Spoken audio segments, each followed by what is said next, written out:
오늘 아침 우리에게 주시는 하나님 말씀은 예레미야애가 2장 1절로 10절까지의 말씀입니다. 예레미야애가 2장 1절로 10절까지 말씀을 봉독하겠습니다. 슬프다, 주께서 어찌 그리 진노하사 딸 시온을 구름으로 덮으셨는가.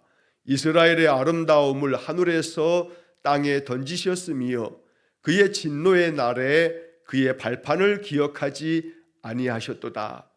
주께서 야곱의 모든 거처들을 삼키시고 긍휼히 여기지 아니하셨으며 노하사 딸 유다의 견고한 성체들을 허물어 땅에 엎으시고 나라와 그 지도자들을 욕되게 하셨도다. 맹렬한 진노로 이스라엘의 모든 뿔을 자르셨으며 원수 앞에서 그의 오른손을 뒤로 거두어 들이시고 맹렬한 불이 사방으로 불사름같이 야곱을 불사르셨도다. 원수같이 그의 활을 당기고 대적처럼 그의 오른손을 들고 서서 눈에 드는 아름다운 모든 사람을 죽이셨으며 딸 시온의 장막에 그의 노를 불처럼 쏟으셨도다. 주께서 원수같이 되어 이스라엘을 삼키셨으며 그 모든 궁궐들을 삼키셨고 견고한 성들을 무너뜨리사 딸 유다의 근심과 애통을 더하셨도다. 주께서 그의 초막을 동산처럼 헐어버리시며 그의 절기를 폐하셨도다. 여호와께서 시온에서 절기와 안식일을 잊어버리게 하시며 그가 진노하사 왕과 제사장을 멸시하셨도다. 여호와께서 또 자기 제단을 버리시며 자기 성소를 미워하시며 궁전의 성벽들을 원수의 손에 넘기셨음에 그들이 여호와의 전에서 떠들기를 절기의 날과 같이 하였도다.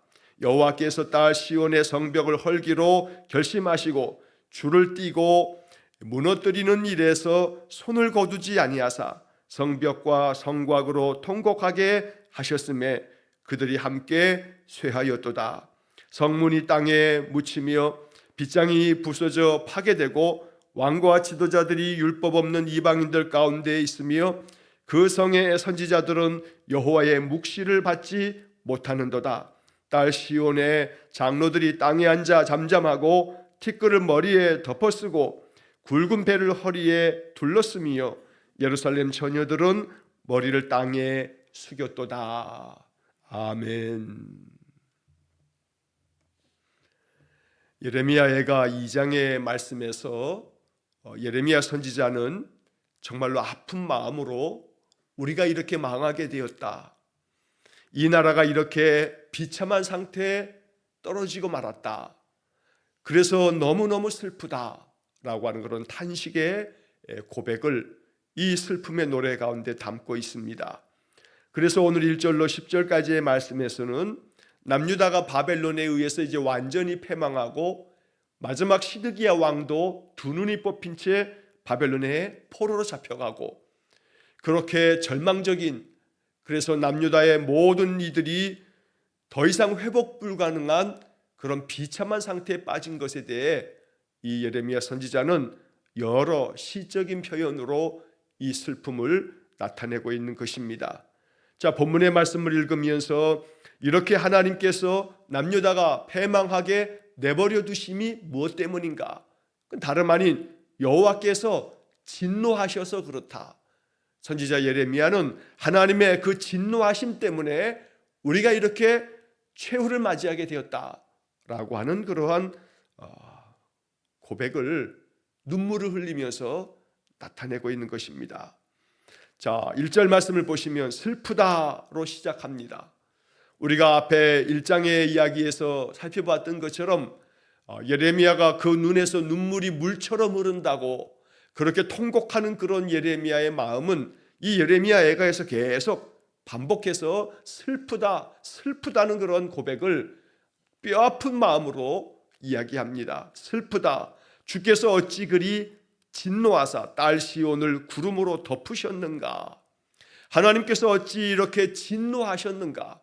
그래서 딸처럼 여겼던 시온, 이 남유다 예루살렘 백성을 하나님께서 구름으로 덮으셨다. 여기서 구름으로 덮으셨다라고 하는 것은 이게 시적인 표현입니다. 세번역 성경은 이 부분을 이렇게 번역합니다. 시온의 앞길을 캄캄하게 하셨는가? 어째서 하나님이 진노하셔서 이 남유다 예루살렘 백성들의 앞날이, 그 앞길이 캄캄해지게 만드셨는가? 구름을 덮으셨으니 어두울 수밖에 없습니다. 먹구름이 가득 온 세상을 덮어버리면 하나의 빛도 비추어지지 않아 어두워질 수밖에 없습니다. 우리의 앞날이 그렇게 캄캄해지고 어두워졌는데 다름 아닌 주께서 우리에게 진노하셨기 때문이다. 그래서 슬프다라고 예레미야는 말씀하는 겁니다. 이스라엘의 아름다움을 하늘에서 땅에 던지셨으며 그의 진노의 날에 그의 발판을 기억하지 아니하셨도다. 이스라엘의 아름다움, 하나님께서 젖과 꿀이 흐르는 땅이라고 그렇게 이 애굽 땅에서 출애굽하면서 그 비옥하고 아름다운 땅을 보여주시면서 그 조상들에게 허락하신 그 약속의 땅으로 그들을 이끌어서 그 가나안 땅을, 하나님이 약속한 그 땅을 그 백성들에게 다 허락해 주셨는데 그 땅에서 하나님의 은혜를 더 풍족하게, 더 풍성하게 누릴 수 있었는데 이스라엘의 그 모든 아름다움을 하나님께서 저 하늘에서 땅에 던져버리시듯이 내팽개치셨다고 탄식하고 있는 것입니다. 그의 진노의 날에 그의 발판을 기억하지 아니하셨다. 하나님이 진노하신 그 날에 그의 발판, 하나님의 발판은 왕이 그 보좌에 앉으면 그 발을 올려놓은 그 발판을 말하는데, 이것은 성경에서 하나님의 성전을 일컬은 표현으로 성전은 하나님께서 발을 올려놓으셔서 친히 주관하시고 다스리시는 곳이라 라고 하는 그런 은유적인 표현을 씁니다. 그래서 세번역 성경은 그의 발판을 기억하지 아니하셨도다, 이 부분을 이렇게 번역합니다. 성전조차도 기억하지 않으시다니, 이렇게 번역합니다. 하나님이 성전조차도, 이제 그 성전을 솔로몬으로 하여금 만들게 하시고 그 성전에서 기도하고 예배하는 모든 자들의 그 간구의 소리를 솔로몬은 들어달라고 간청했고 하나님은 솔로몬의 기도에 응답하셨습니다. 그런데 하나님께 예배하는 그 하나님의 성전이 남유다 사람들에 의해서, 그 모든 악을 주도했던 왕들에 의해서 성전은 우상의 소굴이 되었습니다. 온갖 우상들을 이 성전 안에 만들어 두고 우상들을 섬기고자 하는 제단들을 만들어 두고 거기서 우상에게 제사를 지내는 그런 온갖 악행을 저질렀던 겁니다. 그러니 하나님께서 그 이름을 두신 거룩한 성전조차도 하나님이 진노하셔서 그 발판을 더 이상 기억하지 아니하셨다. 그만큼 하나님의 기억에서도 이제 완전히 버림받았으니 너무너무 슬프다, 이렇게 예레미야는 말씀하고 있는 것입니다. 2절 말씀에 주께서 야곱의 모든 거처들을 삼키시고 긍휼히 여기지 아니하셨으며 노하사 딸 유다의 견고한 성체들을 허물어 땅에 엎으시고 나라와 그 지도자들을 욕되게 하셨도다. 자, 여기 2절 말씀에서도 주께서 야곱의 모든 거처들을 삼켜버리셨다. 이스라엘 백성들의 삶의 터전을 다 삼켜버려서 그 모든 것들을 다 하나님께서 패하셨다는 겁니다. 없애버린 겁니다. 이만큼 하나님이 긍휼히 여기지 아니하시는 겁니다. 더 이상 남유다를 불쌍히 여기지 아니하십니다. 그만큼 하나님이 진노하시는 겁니다. 그래서 2절 말씀의 중간에서 또 한 번 노하사, 하나님이 이렇게 진노하셔서 딸 유다의 그 견고했던 모든 성체들을, 그 모든 성곽과 모든 성읍들을 하나님께서 다 허물어뜨리셨다. 그래서 그 모든 것들이 다 땅에 엎어지듯이 그들이 다 허물어지고 다 삼켜서 다 사라져버리는 그런 비참한 최후를 맞이했다는 겁니다.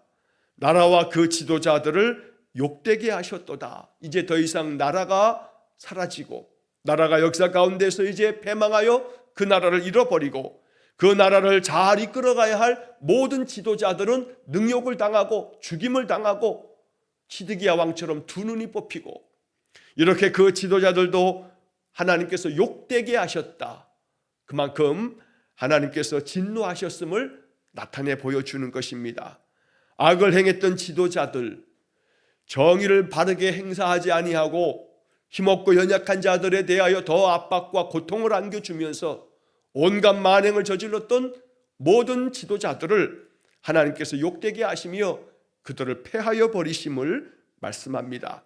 3절 말씀에 맹렬한 진노로 이스라엘의 모든 뿔을 자르셨으며 원수 앞에서 그의 오른손을 뒤로 거두어 들이시고 맹렬한 불이 사방으로 불사름같이 야곱을 불사르셨도다. 다시 한번 3절에서도 하나님의 진노하심을 이제는 더 강렬하게 맹렬한 진노로 그냥 노하심이 아니라 맹렬한 진노로 이스라엘이 그동안에 영광스럽게 여겼던 모든 것들을 다 잘라버리셨다. 여기서 뿔이라고 하는 것은 영광을 나타내는 상징으로 그렇게 비유적으로 사용이 됩니다. 그래서 시편의 많은 곳에서 이 뿔이라고 하는 표현을 사용하면서 여호와는 나의 뿔이시니라고 하는 그런 고백처럼 이 뿔은 하나님께서 부어주신 영광스러운 그 놀라운 축복들을 말할 때 이렇게 표현하는 겁니다. 이스라엘의 모든 영광을, 이스라엘에 부어주셨던 하나님의 모든 축복을 하나님께서 맹렬한 진노로 그 모든 뿔을 잘라버리셨다. 원수 앞에서 그의 오른손을 뒤로 거두어 들이시고 이스라엘을, 이 남유다를 망하게 만드는 모든 원수 앞에서 하나님이 더 이상 도우시지 않고 손을 내밀어서 원수들을 가로막고 원수들을 오히려 하나님의 손으로 치셔야 되는데 하나님이 더 이상 이제 그 하나님의 권능의 오른손으로 원수들을 치시는 게 아니라 원수들을 도구 삼으셔서 남유다를 치실 때에 하나님이 하나님의 그 오른손을 뒤로 거두어 들이셔서 이제 내몰라라 하면서 그 오른손을 뒤로 감추셔서 내가 더 이상 너랑 상관없다, 내가 너를 이제 더 이상 돕지 않겠다 라고 하는 것처럼 하나님이 그 오른손을 뒤로 거두어 들이셨다, 이렇게 말하는 겁니다. 맹렬한 불이 사방으로 불사름같이 야곱을 불사르셨도다. 하나님의 맹렬한 진노는 맹렬한 불로 이렇게 또다시 표현됩니다. 그 맹렬한 불로 남유다의 모든 사방을 다 불살라 버리심으로 야곱을 불사르셨도다. 바로 이스라엘을, 남유다 백성들을 하나님이 불살라 버리셨다는 겁니다. 4절 말씀해 보면 원수같이 그의 활을 당기고 대적처럼 그의 오른손을 들고 서서 눈에 드는 아름다운 모든 사람을 죽이셨으며, 이제 하나님께서 그 맹렬한 진노로 남유다를 이렇게 징계하시고 불사르실 때에 마치 이제 하나님이 원수가 된 것처럼, 대적이 된 것처럼 남유다를 마치 원수를 대하듯이 원수같이 하나님께서 하나님의 활을 당기시고 그래서 남유다를 쏘시고 마치 하나님이 대적이 된 것처럼, 대적처럼 하나님의 오른손을 들고 서서 눈에 드는 그 아름다운 모든 사람들, 하나님께서 어여삐 여기셨던 그 모든 사람들을 하나님께서 죽이셨다라고 이렇게 말씀하는 겁니다. 이 4절 말씀은 매우 격렬한 표현입니다.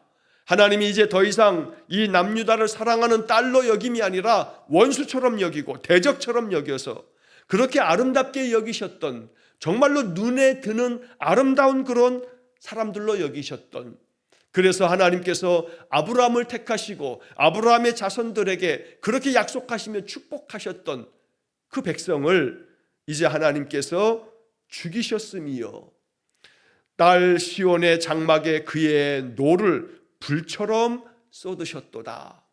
우리는 여기서 지금 계속해서 하나님의 그 진노하심, 맹렬한 진노, 그의 노하심을 지금 예레미야 선지자는 계속 구절구절마다 표현하고 있는 것을 보게 됩니다. 이처럼 하나님의 분노하심이 불처럼 쏟아짐으로 말미암아 피할 자 없고 그 분노의 불로 모든 것들이 다 불살라짐으로 이렇게 우리가 절망적인 그런 패망을 겪게 되었노라고 눈물 흘리며 선지자 예레미야가 말하는 것입니다. 5절 말씀에서 주께서 원수같이 되어 이스라엘을 삼키셨으며 그 모든 궁궐들을 삼키셨고 견고한 성들을 무너뜨리사 딸 유다의 근심과 애통을 더하셨도다. 여기서 또 한번 하나님께서 원수같이 되어 이제는 원수가 되신 겁니다. 더 이상 이 이스라엘 백성들을 사랑하는 아버지가 되심이 아니라 이제 그들을 원수처럼 여기시면서 이스라엘을 삼켜버리셨다. 이제 완전히 그들을 없애버리셨다. 그래서 모든 궁궐을 다 삼켜버리셨고 모든 견고했던 성들도 다 무너뜨리셨다. 그래서 딸 유다의 근심과 애통을 더하셨다. 근심하게 하고 눈물 흘리며 슬퍼하며 너무나 고통스러운 아픔을 겪게 하셨다고 말씀하고 있습니다. 하지만 이렇게 5절에서 말씀하는 것처럼 딸 유다의 근심과 애통을 더하셨지만, 그러나 이렇게 2장 후에 이어지는 이 말씀들로 예레미야 애가가 이렇게 끝나지는 않습니다. 3장에서 4장에서 5장에서 계속해서 말씀이 이어가면서, 특별히 3장의 말씀을 우리가 나중에 보겠습니다만, 이제 다음 주에 보게 될 이 3장 말씀 속에는 정말로 주옥 같은, 보석 같은 말씀들이 담겨져 있습니다. 한 예로 3장 33절 말씀에 보면 오늘 이 5절 말씀의 끝에 나와 있는 근심과 애통을 더하셨다고 말씀하고 있지만, 3장 33절 말씀에서 이 예레미야 애가의 그 아름다운 말씀, 주께서 인생으로 고생하게 하시며 근심하게 하심은 본심이 아니시로다. 바로 이것이 예레미야가 발견했던 하나님을 향한 계시의 말씀이었던 겁니다. 하나님께서 주신 이 계시의 말씀은 이렇게 남유다 백성들에게 근심과 애통을 더하고 계시고 마치 원수가 되신 것처럼, 대적처럼 이 남유다를 향하여 모든 맹렬한 불로 그들을 다 살라버리시고 엎어버리셨지만, 그러나 분명히 발견해야 할 것은 이거 하나님의 본심이 아니다 라고 하는 것을 예레미야는 계속 눈물로 호소하고 있는 겁니다. 그래서 모든 것들이 다 망해버린 남유다 백성들에게 하나님의 본심이 아님을 계속해서 역설적으로 말씀을 선포하면서, 그래서 하나님께로 돌아와야 한다고 예레미야는 끝까지 애원하며 남유다 백성들에게 이 애가를 지어서 불렀던 것입니다. 이어서 6절과 7절 말씀에서 이 남유다가 이렇게 무너짐이, 그 안에는 모든 지도자들이, 또 종교 지도자들이 하나님 앞에서 행했던 그 악함으로 말미암아 하나님의 진노가 더 맹렬해졌음을 탄식하며 말합니다. 6절과 7절, 주께서 그의 초막을 동산처럼 헐어버리시며 그의 절기를 폐하셨도다. 여호와께서 시온에서 절기와 안식일을 잊어버리게 하시며 그가 진노하사 왕과 제사장을 멸시하셨도다. 왕과 제사장을 멸시하셨도다. 먼저는 이 남유다 백성들이 하나님의 백성으로서 온전하게 하나님께 예배하고 하나님이 율법을 통해서 명하신 것처럼 절기를 지키면서 하나님께 감사하고 하나님 앞에 전심으로 거룩함을 나타내 하나님을 경외하기를 힘써야 되는데, 모든 절기가 다 무너져 버렸습니다. 모든 안식일이 다 무너져 버렸습니다. 하나님께 드려지는 모든 예배가 다 허물어졌습니다. 이 모든 것들을 행했던 자가 누구냐 하면 왕입니다. 왕이 남유다의 모든 이 절기와 예배를 다 무너뜨렸습니다. 그렇게 왕이 모든 절기와 하나님께 예배하는 안식일과 하나님 앞에 전심으로 경외해야 할 모든 행위를 다 무너뜨릴 때, 그 왕들 앞에 죽음을 각오하고 이것이 하나님의 진노 안에 나라가 망하는 길이라고 선포하며 가로막아야 할 제사장들이 그렇게 하지 아니하고 왕들을 그저 두둔하듯 그들이 하는 일에 눈 감아버렸던 것이 영적 지도자들의 모습이었던 겁니다. 그래서 하나님이 더 이상 왕과 제사장을 거들떠보지 아니하고 멸시하셨다고 말씀하고 있는 것입니다. 그러므로 오늘 우리는 이 6절 말씀에서 남유다의 패망의 1차 원인은 왕과 제사장임을 우리가 봐야 합니다. 한 나라의 지도자들이 바로 서지 않으면 그 나라는 온전하게 바르게 세워질 수가 없습니다. 왕과 제사장을 멸시하시는 하나님은 오늘 우리 시대도 마찬가지입니다. 이 나라를 이끌어가고 있는 대통령을 위시해서 또 지방자치 시대이기 때문에 모든 지방자치, 광역지방자치단체나 또 기초지방자치단체 모든 단체장들과 또 그들과 함께 협력하여 그 모든 것들을 이루어가는 의회가 진심 어린 마음으로 국민을 위해서 그 모든 일에 헌신하는 사람들도 있겠습니다마는, 그러나 국민들의 마음에 너무나 안타까움을 자아낼 뿐만 아니라 분노까지 일게 만드는 그러한 지도자들로 인해서 나라의 국민들의 삶은 더욱더 황폐해져 갑니다. 이러할 때에 제사장 역할을 감당해야 할 종교 지도자들이 정말로 눈을 부릅뜨고 이것이 잘못되었으니 바로 잡지 아니하면 당신들을 우리가 가만두지 않겠노라고 경고의 목소리를 발해야 할 종교 지도자들은 정치와 종교는 분리되어져 있다 하면서 그저 외면해 버릴 뿐입니다. 맞습니다. 정치와 종교는 분리되어져야 합니다. 그러나 그 분리되어지면 모든 정치 현안에 대한 부분에서 무관심해라, 눈 감아버려라 라고 하는 것을 말하는 것이 아닙니다.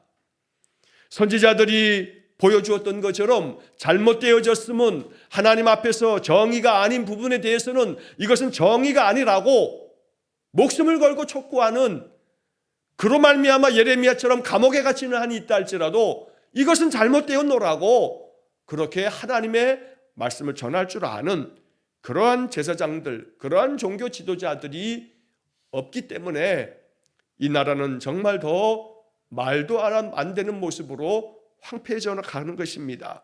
그래서 하나님은 그가 진노하사 왕과 제사장을 멸시하셨다라고 이렇게까지 말씀하고 계십니다. 그래서 7절 이어지는 말씀에 여호와께서 또 자기 제단을 버리시며 자기 성소를 미워하시며 궁전의 성벽들을 원수의 손에 넘기셨음에 그들이 여호와의 전에서 떠들기를 절기의 날과 같이 하였도다. 하나님께서 왕과 제사장을 멸시하셔서 이 남유다를 바르게 이끌어가야 할 그런 지도자들이 하나님 앞에서 악을 행함으로 말미암아 이제 더 이상 그들을 거들떠보지 않으시고 하나님은 이제 자기 제단을 버리시고 자기 성소를 미워하시고 이 궁전의 모든 성벽들조차 원수의 손에 넘겨버리십니다. 더 이상 하나님 백성들이 하나님께 예배하는 모든 제단을 다 헐어버리신 겁니다. 그들이 하나님께 예배했던 그 성소, 그 거룩한 성전을 이제 하나님이 미워하실 정도가 되어버렸습니다. 그로 인해서 원수들의 손에 그들을 다 넘기심으로 남유다는 이렇게 바벨론에 의해서 패망하고 말았습니다.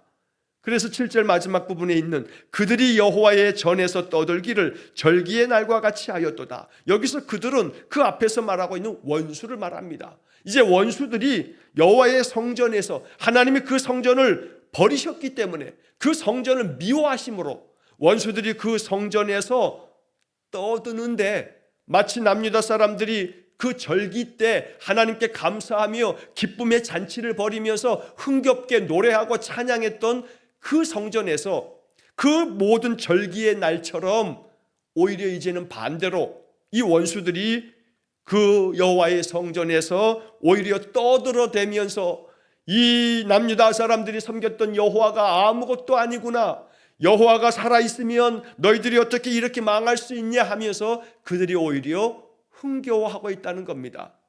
되려 남유다 백성들이 그 성전에서 하나님께 감사하며 하나님께 전심으로 예배하며 하나님께 기뻐하며 잔치를 벌여야 할 그 성전에 오히려 원수들의 손에 넘겨짐으로 말미암아 이 악한 원수들 바벨론에 의해서 이 성전이 더럽혀지고 이 성전에서 그들이 마치 자기들이 큰 승리를 거둔 것은 자기들이 섬겼던 마루둑, 자기들이 섬겼던 벨, 이 신들이 진짜 더 위대한 신이라고 떠들어대는 그런 모습을 이렇게 표현하고 있는 것입니다. 이어지는 8절 말씀, 여호와께서 딸 시온의 성벽을 헐기로 결심하시고 줄을 띠고 무너뜨리는 일에서 손을 거두지 아니하사 성벽과 성곽으로 통곡하게 하셨음에 그들이 함께 쇠하였도다. 하나님께서 모든 예루살렘의 성벽들을 헐어버리시기로 결심하셨습니다. 그래서 이렇게 허물어진 것입니다.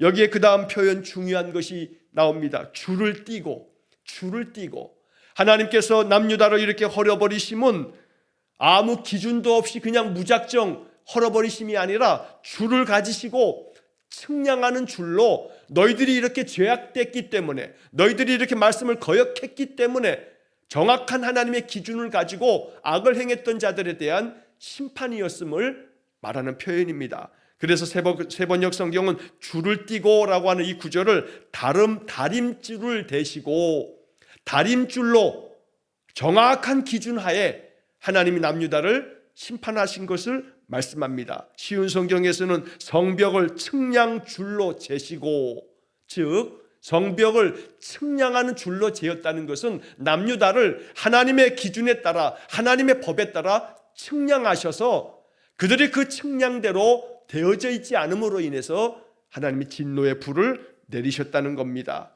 그러므로 하나님의 줄에, 하나님의 기준에 적합한 나라가 되어지지 않으면 하나님이 결국에 가서는 그들을 심판하신다는 겁니다. 수많은 선지자들을 통해서 하나님이 수없이 말씀하실 때마다 하나님께로 돌아와라, 그 줄을 넘지 마라, 선을 넘지 마라, 하나님께서 정하신 그 하나님의 법도를 떠나지 말아라, 아무리 외쳤지만 그들은 선을 넘고 말았습니다. 하나님의 기준선, 하나님의 측량줄을 넘어버리고 말았던 겁니다. 그리고 돌아오지 않았습니다. 그래서 하나님이 그 모든 것들을 헐어버리셨다는 겁니다. 그래서 무너뜨리는 일에서 손을 거두지 아니하시고 계속해서 무너뜨리셨다는 겁니다.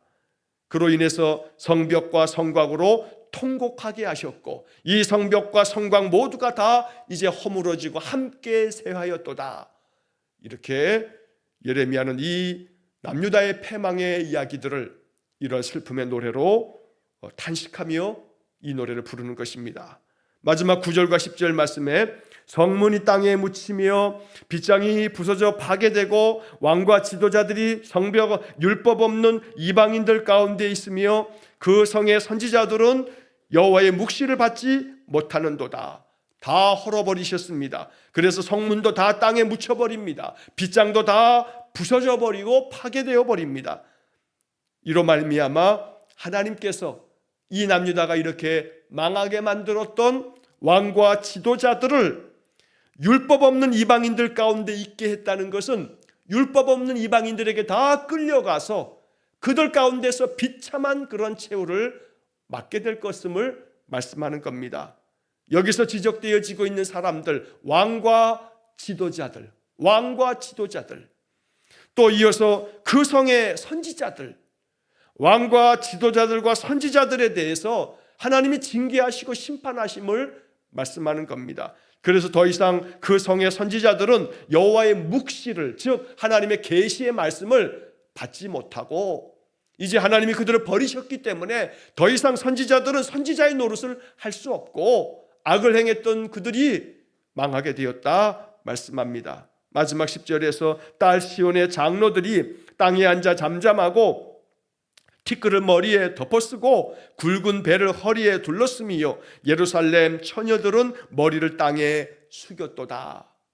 앞서 말한 것처럼 왕과 지도자들을 이제 10절 말씀에는 장로들이라고 표현하면서 백성들을 이끌어가고 백성들에게 언제나 길을 가르쳐주고 이끌어 주어야 할 이 모든 장로들이 땅에 앉아서 잠잠한다. 결국 땅에 주저앉아서 그저 할 말을 잃고 백성들에게 어떤 것도 이끌어 주어야 할 말도 하지 못한 채 그들은 티끌을 머리에 뒤집어 쓴 채 굵은 배를 허리에 둘렀다는 것은 사람이 죽고 절망적인 그런 비참한 상태가 되면 그 고통의 눈물을 흘리면서 굵은 배를 허리에 묶고서 땅에 주저앉아 티끌을 머리에 재를 뒤집어 쓰고 우리가 이렇게 절망적인 상태가 되었다고 하나님 앞에 탄식하는 그런 모습을 이렇게 표현하면서 이제 남유다가 그런 지경에 빠졌다. 그래서 예루살렘 처녀들은, 즉 예루살렘 백성들은 더 이상 희망이 없어서 머리를 땅에 숙였도다. 머리를 땅에 푹 숙이고 더 이상 하늘을 바라보지 못한 채 이제 그런 절망의 늪에 빠져버리고 말았다. 이 예레미야 애가 2장 1절로 10절까지의 말씀은 나라가 망해버리고 황폐해진 그 삶의 모습을 바라보면서 이 예레미야가 눈물 흘리면서 불렀던 슬픔의 노래가 됩니다. 우리는 이 말씀을 읽으면서 마음 가운데 이런 절망적인 상태 가운데에서도 이 예레미야 선지자가 어떻게 하나님께 소망을 두면서 하나님을 바라보면서 하나님께 기도하며 나아가고 있는지를 이제 뒤어 이어지는 말씀 속에서 보게 될 겁니다. 이 예레미야가 2장은 예레미야가 절망적인 그런 노래를 부르고 있는 그런 장면들입니다. 하지만 3장을 지나서면서 4장과 5장에 이르게 되면 예레미야는 이런 가운데서도 하나님을 찾습니다. 여호와 하나님 앞에 은혜를 다시 한번 또 구하고 그럼에도 불구하고 긍휼을 베풀어 달라는 간절한 눈물의 기도가 5장에서 펼쳐지는 겁니다. 그래서 우리는 2장만 보다가 2장에서 끝나면 안 됩니다. 3장으로 넘어가야 하고 더 나아간 4장에서 5장으로 넘어갈 때에 우리는 이 예레미야 애가에서 소망을 발견하게 될 것입니다. 하나님께 소망을 두며 하나님께 다시 은혜를 얻기 위해서 예레미야가 바로 남유다 사람들에게 이 예레미야 애가를 통해서 길을 보여주고 있다는 것입니다. 오늘 이 예레미야 애가 2장 1절로 20절까지 이 말씀을 읽으면서 이렇게 하나님의 맹렬한 진노 가운데 남유다는 망하게 되었는데 우리가 다시 우리의 삶을 바라보며 우리가 사는 이 시대를 향해 또 나 자신의 인생 속에서 하나님의 진노하심이 아닌 하나님이 기쁨 가운데 축복하시는 하나님이 눈에 드는 아름다운 백성으로 살아갈 수 있기를 주의 이름으로 간절히 축원합니다. 기도하겠습니다. 하나님의 눈에 드는 아름다운 백성이었던 남유다가 이렇게 절망적인 패망을 겪으면서 하나님이 다 헐어버리시고 불살라버리셨던 이 남유다의 그 고통스러운 삶의 자리에서 눈물로 노래하는 예레미야의 마음을 우리가 깊이 묵상하며 말씀을 읽습니다. 주님, 이 말씀 가운데 마음 깊이 주의 뜻을 기억하게 해 주옵소서. 주님께서 측량줄로 여전히 오늘도 우리를 재시며 하나님의 다림줄로 우리 인생을 보셔서 하나님의 뜻과 하나님의 말씀에 저버릴 때마다 우리의 마음을 찌르시고 우리로 하여금 돌아오라 말씀하시면 하나님의 그 음성을 알아듣고 늘 하나님께로 돌아가는 우리 성도들 되게 해 주옵소서. 그래서 하나님이 그 은혜의 손을 거두지 아니하시고 계속해서 은혜를 풍성히 부어주시는 축복된 삶이 되기를 간절히 원합니다. 우리의 마음에서 하나님을 버림이 없이 하나님의 말씀을 버림이 없이 하나님 단단히 붙잡고 나아가면 하나님도 우리에게 베푸신 은혜를 더 풍성히 나리실 줄 믿사오니 오늘도 이 한날 아름다운 주의 성도로 이 하루를 살게 해 주옵소서. 내 인생의 모든 것을 주님께 의탁하며 늘 기도하는 성도들 위해 하나님의 영을 충만하게 부어 주옵소서.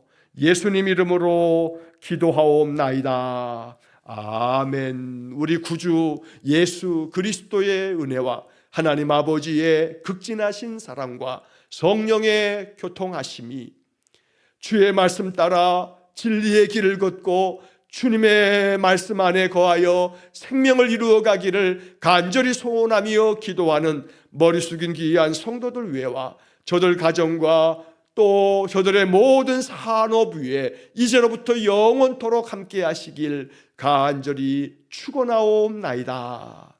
아멘.